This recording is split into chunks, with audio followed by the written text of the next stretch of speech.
Hi everyone, welcome to Add Your Voice. Now I want you to pay very close attention to this topic because it is very important. According to research, for a country to retain its tradition and culture for more than 25 years, it requires 2.11 fertility rate per family, that is 2 to 3 children per family. With anything less, that culture will decline. No culture has ever reversed itself at 1.9 fertility rate. If two sets of parents each have one child, there are half as many children as parents.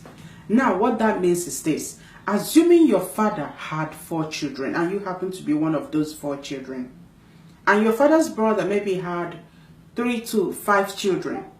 Now you and your brother got married and maybe you had 2 children and your brother have 1 child. What does that do to population? It declines it.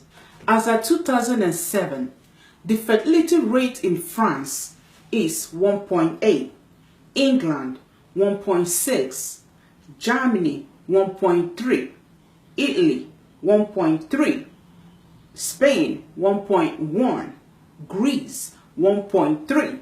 And remember, you need fertility rate of 2.11 to retain your culture and your tradition. Across the European Union of 31 countries, the fertility rate is 1.38. And with this low fertility rate, in a matter of years, Europe might cease to exist. But wait.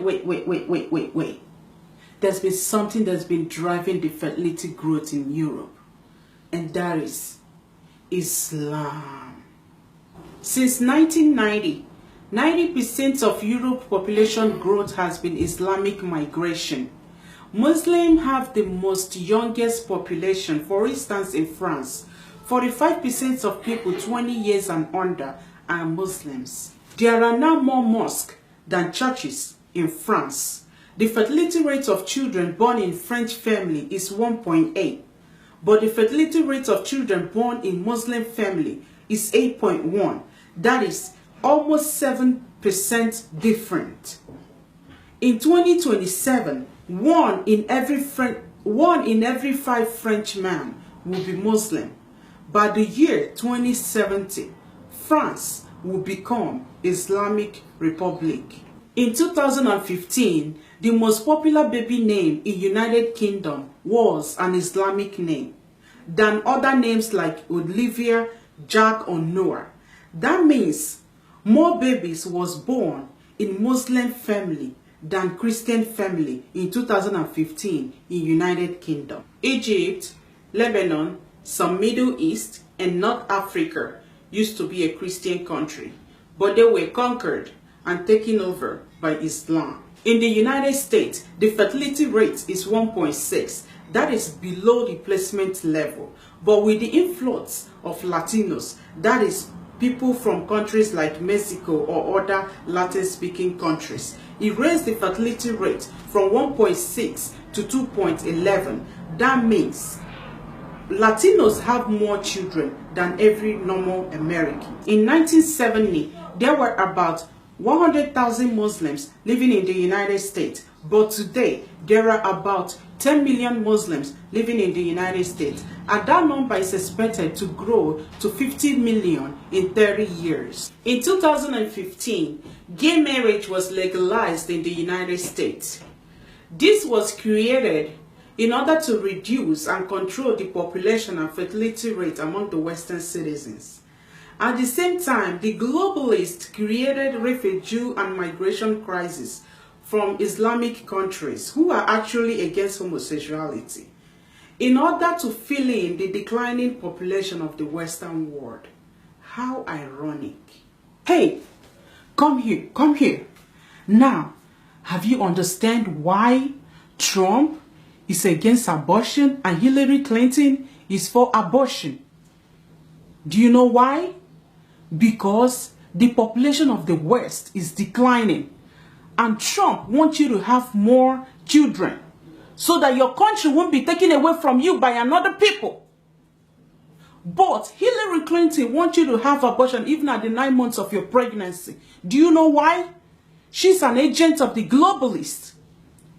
They want you to have abortion so your population and fertility rate will keep declining. So they will bring another people from another country to fill in the gap. So your culture and tradition will be taken away from you. Did you get it? I hope you do. Now, if you don't want that to happen, get rid of all your condoms. Don't take it to your bedroom. The more educated, wealthy, and civilized people become, the less likely they are to have more children. In Canada, the fertility rate is 1.6. That is 2.11 below what is required to sustain a culture. And Islam is now the fastest growing religion there. In 2010, there are about 44.5 million Muslims living in Europe. And the number is predicted to grow to more than 60 million in 2030. The more the West bend over for Islam, the more the Islam will dominate the West. Due to Islamic religion, Islams are more likely to have more than one wife. Some even have up to 2 to 3 wives.